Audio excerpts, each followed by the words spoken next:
Hey, what's up, guys? Today we're talking about the type 4, and we're asking the question, am I a type 4? And I've got another video in my list there of help for the type 4. If you haven't watched that yet, you probably should.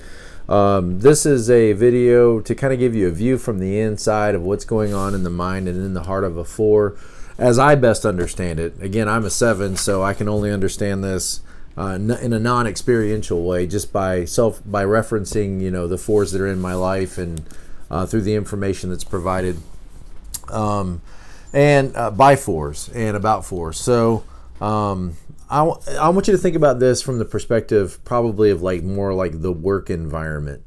4s want to be seen as special and unique. And they are. They do come across that way often as special and unique people.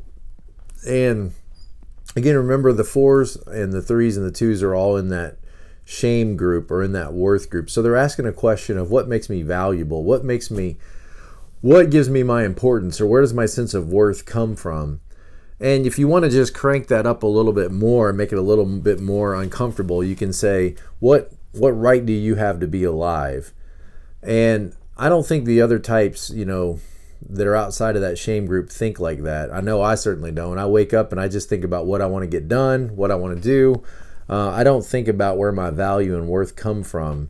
That's something that I settled a long time ago as a Christian, and I don't really think about it anymore. But I think the shame types, 2, 3s, and 4s, they really do kind of wake up with a sense of am I loved? Am I cared about? Am I valuable? What's my purpose? What am I here for? What makes me unique? What makes me needed? What makes me pleasing? What makes me a person of worth? And I think the 4 kind of answers that question either by saying, well, I'm special, unique, and different, and so I fit a purpose that others don't fit. And so they're looking for that place, of specialness, that place of uniqueness where only they can fit that category, and then that's where their worth and value comes from. And I think maybe some other type 4s kind of look at it like, well, I'm different. I'm so different that I don't have to worry about worth and value. That's something that other people worry about, but not me, because I'm different, I'm special, I'm unique. So I think in one of those ways, 4s kind of try to answer that question of what makes them valuable. And they're not going to seek value maybe in the same way that 3s would, by accomplishing and achieving a lot, although a lot of 4s could achieve, great things, don't get me wrong. But they're not primarily trying to figure out how to get through the, rungs, the hoops, to get up the rungs of the ladder, to get to the top of the organization. They're more likely to say, to get into touch with what they really care about, which is something, 3s need to do. Get into touch with what they really care about, something that's authentic and special and important to them, and then they want their life to matter. They want their life to count. So just being, a CEO of a company, company XYZ may not be appealing to a 4 because they don't believe in the product of X, Y, and Z. I think a 4 would much more rather give their life to something that they feel, lives up to their values or isn't in line with their values. Where I think a 3 could be a lot more just about the job and not care so much about, what the company is I'm working for. Just it's a prestigious company that pays well and it's a great position. But when you ask them, do you drink this product or do you buy this product? No, they may not buy that product. They may not even believe in the product. But, it's the position or the place of value, the place or the office that gives the value to the job. I think 4s are very much more likely to be concerned that their life is being aligned with something that is important to them, something that is, something that is true to their own values. I think 4s want to have value in the world, and they want to be recognized as being a person of value, and recognized and affirmed as somebody who is unique and special and important. I think those are going to be important things for a 4. They want to be seen for who they are, and they don't want to be misunderstood. They want to understand themselves, and they want to make themselves understandable to the people around them. And I think that's what that authenticity is about, is they want you to see them for who they are and not for who you perceive them to be. They struggle, to provide affirmation for themselves sometimes if they're not getting that from others. They want to be connected to people. They want the same connections that twos have or twos strive for, but it's sometimes maybe a little bit more awkward for a 4 to get that connection. Twos are, direct about it. They come right up to you, smile and nod and take care of you and flatter you and all those things to try to, engender themselves to you and to make a connection to you. And I think 4s, it's a little bit more of a process. It's a little bit more challenging to them. 4s want to work in an environment where they can express themselves, where they can be valued for who they are, seen for who they are, but authentic to their values, where they can be known for what they believe in, and they can express themselves and their creativity, and where they can know others authentically. So let's talk about, just go through a top list, here of what it's like for a 4, okay? And if you are a 4, hopefully this will, just reconfirm that. You'll hear these things and maybe most of them or all of them will seem true to you. And for those of you who aren't 4s, this will just help you understand, a little bit better what's going on in the mind and the heart of coworkers or loved ones that are 4s. All right, so the first one is, you see the work you do through the lens of your internal experience. So your work is based on and sort of happens through your connection through your emotional life and your inner experience and the people that you interact with. And so you're self-referencing in that sense of you're looking inward through your own internal experience. And you see the work through that lens. Okay, the next thing is you want to be seen and understood as you feel you uniquely are. So it's crucial to you as a 4 that you be understood and appreciated by others for who you understand yourself to be, not who, your label on your office or your label on your name tag, but that people really get a sense of who you are and appreciate you for you. Not how others perceive you to be, and that they're interested in you for you and not just for what you can contribute into the workplace. You're longing for that connection, that people are really interested in you and want a relationship with you, not just for what you can deliver, not just for your outcomes or just for your abilities or what you bring to the table. Next, you seek to connect with others in meaningful ways, and you hate superficiality. You don't like all the surface level chatter. You can do it, you can make yourself do it, but it's not something you appreciate. You have a hard time maybe doing the small talk because you want to talk about things that are meaningful. Again, it's that desire for meaning and authenticity and to deal with the deep things, and probably 4-5s really feel that. The bohemian, the 4-5 is called the bohemian, and the 4-3 is called the aristocrat. But I imagine the bohemians really want to talk about things that are meaningful, important, weighty things, deep things. And so small talk, is just so superficial. It just seems like we could use our time in a better way, that we're running away from. When we're doing small talk and we're just chattering, it may feel like we're just kind of running away from, real life and real depth. So next, you can't help but compare yourselves with others. And then what that leads to sometimes is dwelling on what you feel you lack, because others may seem more charming, or they may seem more, effective, or they may seem more likable. And so you tend to then focus on yourself negatively because you feel like you lack something when you're, compared to those other people. Or it may, and so then there's going to be envy, which is the sin of the 4, is there could be envy start to arise within you, that the very people that you're working with that, are on your team, that if one succeeds, we all succeed. Sometimes if you're not careful as a 4, you can become envious of people who are contributors with you, who are coworkers with you, who are on the team with you. Not envious because, of maybe their office or their status, but maybe just because they're so liked. Maybe the other people in the office seem to relate so easily with them, and there's something within you that just feels like, well, how come that isn't true for me? How come that doesn't, that isn't my experience? And so you may become envious. And when you compare yourself with others, when you constantly compare yourself with others, not only is there opportunity to feel envy, or discontent, we could just say that, discontent, but there's also the opportunity for you to feel arrogance or to feel pride, to feel like, after I compare myself, really, I know how to do this better. I'm really better gifted. I'm better qualified. I could do this job better, and I'm more necessary, and I'm more needed.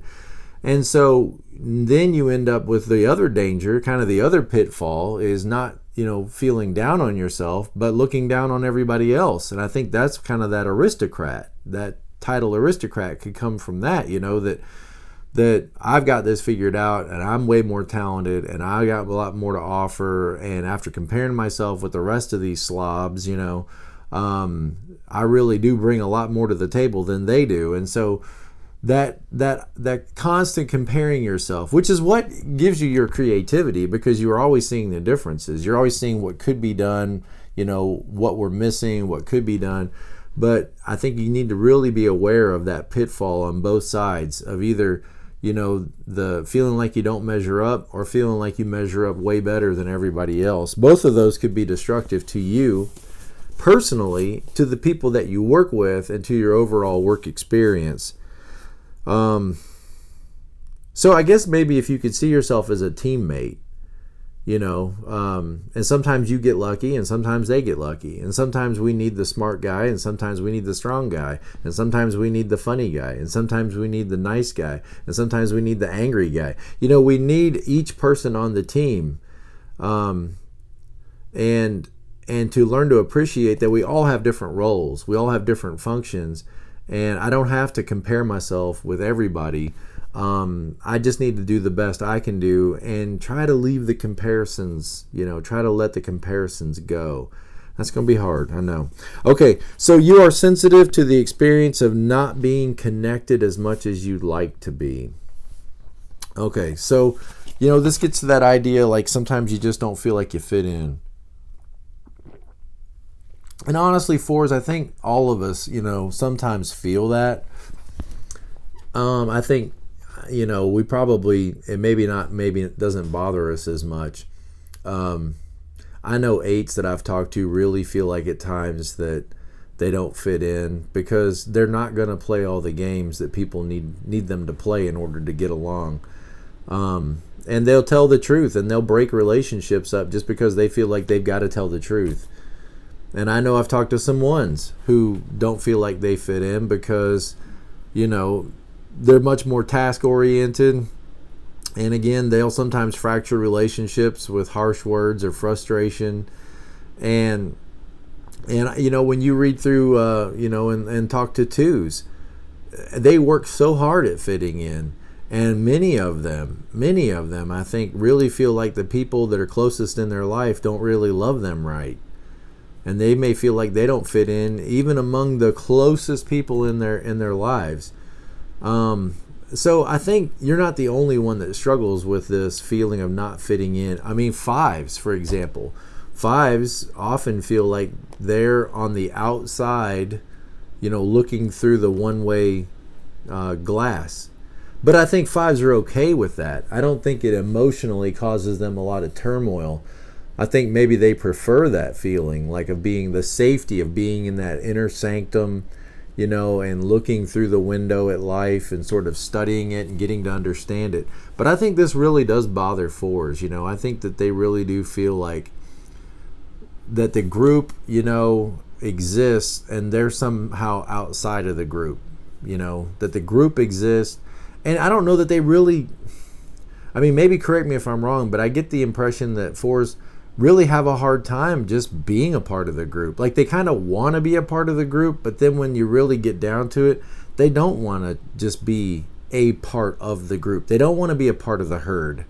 Think how that feels. how does that make you feel when you hear me say that? Do you want to be a part of the herd?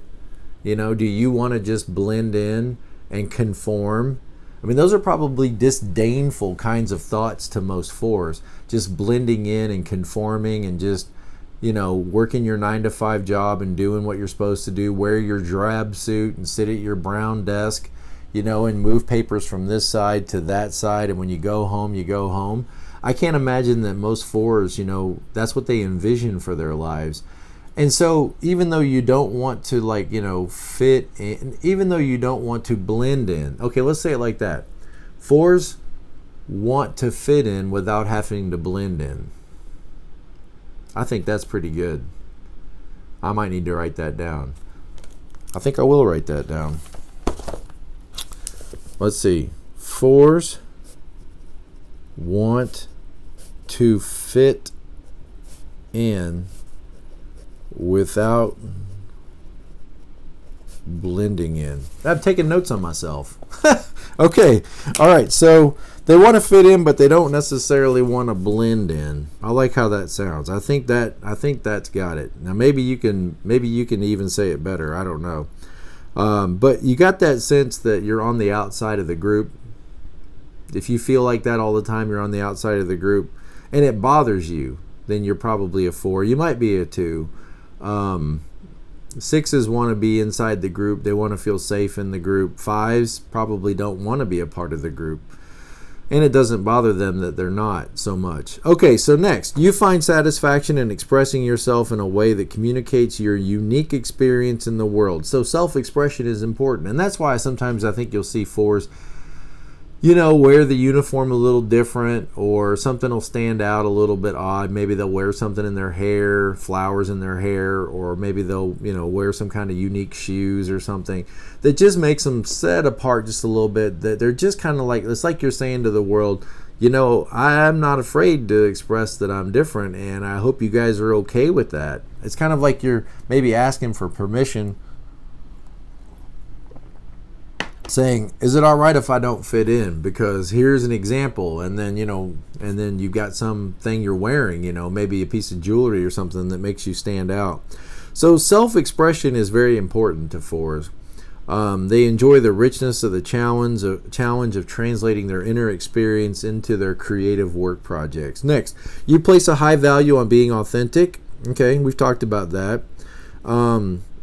And it's kind of like, there's nothing wrong with the feelings that you have. They're just feelings. They just inform you about what you care about and what's important to you. And it's helpful to get in touch with those feelings and not to run away from them. But they're just feelings. And life is darks and lights and highs and lows. And you can't just, focus on the highs, that the lows tell you something too. And so 4s want to get in touch with all of that information that their feelings are telling them.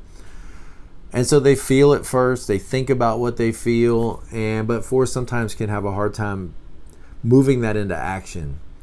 Actually deciding, okay, I know enough to know that I need to take action, or I know enough to know what the right course of action is. I think that can be a challenge for 4s.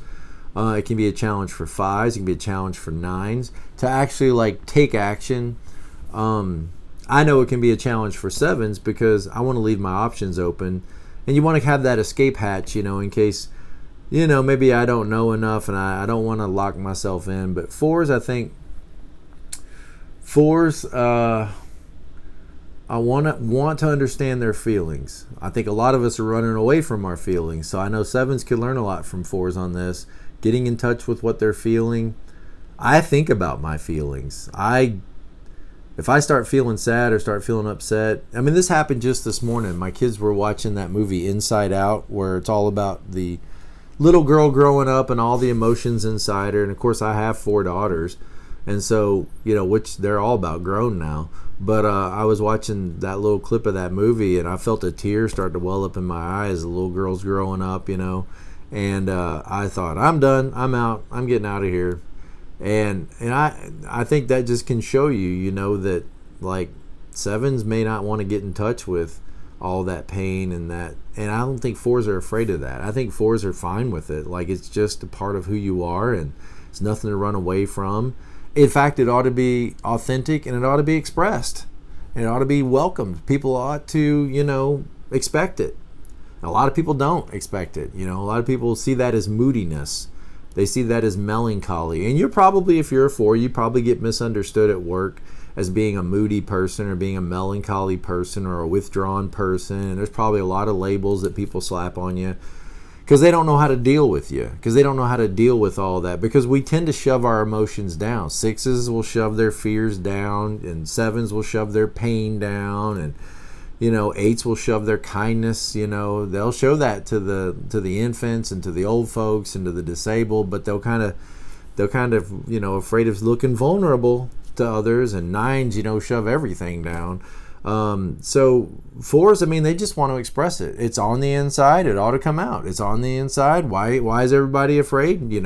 Why is everybody so shocked to deal with all these things that are on the inside? And I think a lot of us just don't know what to do with that. It's not that it may not be we're trying to avoid you. It may be we're trying to avoid the things that you're not afraid to avoid. That's good. I should take notes on that too. That's really good. I'll see if I can say that again. It may not be that we're trying to avoid you. It may be that we're trying to avoid the things that you're not afraid to avoid. Let that sink in. If you're a 4, that might just give you a lift for the day. Okay, so high value on being authentic. You can be emotional. You can be emotional. You probably know that about yourself if you're a 4. You've probably been called that, and probably it frustrates you when people say that to you. But you could tend to be a little sensitive, all right? You've probably been called that before too. Moody. And these strong emotions have probably caused some challenges for you in some of your relationships. You need to find somebody that's understanding and somebody that can be patient and somebody that doesn't feel like they have to fix your problems, because that's probably going to be really frustrating when you start unloading all these deep feelings, all this angst and turmoil and tension and things that are going on, and joy too. I don't mean to be facetious and just say, trouble and pain, but also, your happiness and your deep, meaningful ideas. You probably got to find somebody that doesn't feel like that they've got to answer all of your deep thoughts and deep feelings, that they have to salve all of them, because you probably don't want that. You just want to have conversation. You just want to express it. And you may need, if you are with a 4, then hear that. If you are a 4 and you have somebody in your relationship you're with, then maybe you need to express this to them, that you don't necessarily need somebody to come in and save the day or come in and salve all of your problems or make you know it's going to be okay or even talk you through all the problems. You just may need somebody who's sympathetic, understanding, and who's compassionate and caring, who will engage with you and not be blown out of the water when you share the depths of your heart. Not be scared by it, not run away from it, not try to fix you. If you're with a 4, just to maybe to just observe it. Just observe, what's going on the inside, and as they try to express that, and let that richness and that beauty come out without trying to feel like, you're threatened by that or that you need to repair or fix that person. You enjoy connecting with people on the basis of shared authentic thoughts and emotions, and it's important for you to feel understood. Okay. I think we've talked about that. That you want to be understood for who you authentically are, not for some caricature of you. And I think if you do feel like somebody understands you, then I think you feel like you could have a relationship with them. But if they don't understand you and they've kind of like minimized you and, they've just kind of turned you into, oh yeah, you're Elaine, the lady that works, the human resources lady, and that's all you are to them, then that's probably all you're going to be to them. You probably won't pursue much of a relationship with them because they've already got you pegged. I think 4s hate being pegged. Let me say it like this. I think 2s want to know, what do you need from me? And then they kind of become that. Do you need a caregiver? Do you need a caretaker? Do you need a helpful friend? Do you need an ear, a confidant? Then the two like sort of morphs into that thing you need. And they often feel like they know what you need better than you know what you need. Sometimes that's probably true, and sometimes it might not be. The 3, I think, says not what do you need, but what do you want? What do you applaud? What do you admire? What draws you in? What do you get excited about? And then I think you can kind of then watch the 3 become that. They kind of morph into what people applaud and admire, and their worth and value comes from that. And they're sometimes called the chameleon, the charmer. The 3-wing 2 is the charmer, and the 3-wing 4 is the professional, okay? And then the 4, I think, says, oh, you think you have me pegged? Well, I'll show you. And I think the 4 kind of moves away from whatever people have made assumptions about them. You know, if somebody says, oh, you're the person. I was just talking to a 4 the other day who when they were a teenager, you know, they loved Christmas. They were all about Christmas as a child. And then one of their uncles or somebody in the family said, oh my goodness, you're worse than the kids are about Christmas. And they made a big deal and embarrassed her in front of her family because she, you know, loved Christmas so much. And she said, from that moment on, I decided that Christmas will no longer be a big deal to me. And it hasn't been for 50 plus years, you know, 50 years it has. She's decided that, you know, I'm not going to make a big deal out of Christmas. And I hear that and I think that's kind of sad, you know, and I think it's not rational. And she probably at some level thinks it's not rational either. But I think it gets to that notion of, oh, you think you have me pegged? You think you've identified me? You think you know who I am? Watch me morph away from that. And I think this can get 4s into a lot of trouble because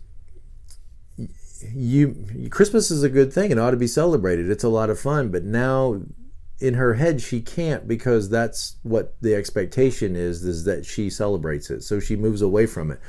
Well, that can go on and on and on in life, and you can find yourself missing out on a lot of wonderful things and things that you would naturally enjoy simply because you feel like if you take part in those things that maybe it will just cause you to blend in with the rest of the crowd.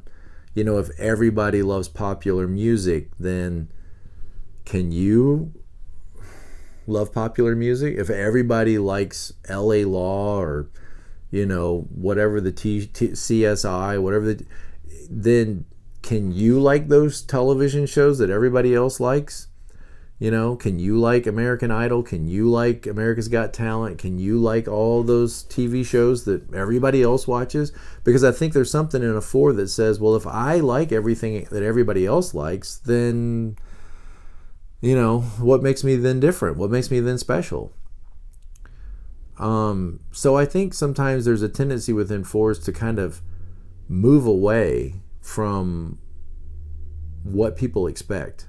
Or when people think, it's like you think you got me pinned down, watch me move away from that definition or away from that construction of my personality. So 4s want to be known authentically. 4s can sometimes feel inadequate and deficient because they can't help comparing themselves with others, and so they may feel like we talked about this. All right, next one. It's easy for you to see what's missing in a given situation. Okay. Now, your attention kind of goes to what's lacking. Now, in a business environment, this could be really good because, you know, you can help a company or help an organization see where they're missing the boat, you know, and where they need to put some attention. However, that being said, I think this could also cause people in your life to look at you as a negative person. I think they might think, wow, you always see the dark side. Wow, you always see the downside. Wow, you always see, you know, how this could be better. And they can maybe perceive that really ability or skill you have might come across to them as a negative. because you can always see the negative. You can always point out what's not right, or what could be better, or how it could be made different, or how it can be made, and that strength might be, don't be surprised. Let me say it like that. Don't be surprised if sometimes you could get frustrated because what you perceive as a strength gets perceived by others as a weakness. Okay, you have a talent for sensing what's going on at the emotional level within your team, your family, your organization, and so you can kind of read the messages that are underneath the surface, because you're not concerned with surface things, you're concerned with deeper things. That could translate also into, you're picking up, sort of the signals that people are passing around in the office, the things they're not saying out loud. You're picking up on it, and you're sensitive to it, and you're reading it. You may not be reading it right, but something's going on. Something's not right between these two. Something's going on between this group. Something's happening over here. You may be sensitive to that stuff and may perceive things that might be going on beneath the surface.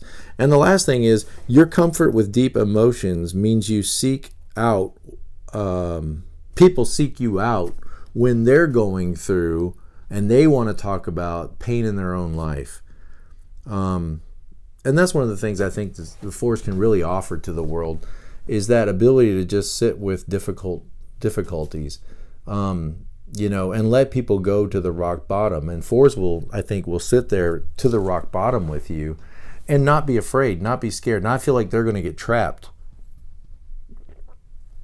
Or that if I sit here and listen to the trouble that you're in, that I'm somehow going to get stuck in that. I think Fours are really good about being the deep sea divers. I think they're called, of the soul. And, they're willing to let you authentically investigate your own feelings and then share them authentically, which is a great source of comfort and help for us. When we are overcome, we need to be able to investigate our feelings and then be able to share them. That's one of the ways we get to a better mood and to a better sense of that life is going to be okay, when we can unpack what's going on the inside. I think Fours will let you do that without trying to fix you, without telling you, well, here's what you need to do. I think 8s, 9s, and 1s are all kind of immediately just thinking, well, what do you want me to do? What do you want me to do? Why are you telling me this if you don't want me to do something? And a 4, I think, is more willing to just listen, and help you get to the bottom of you.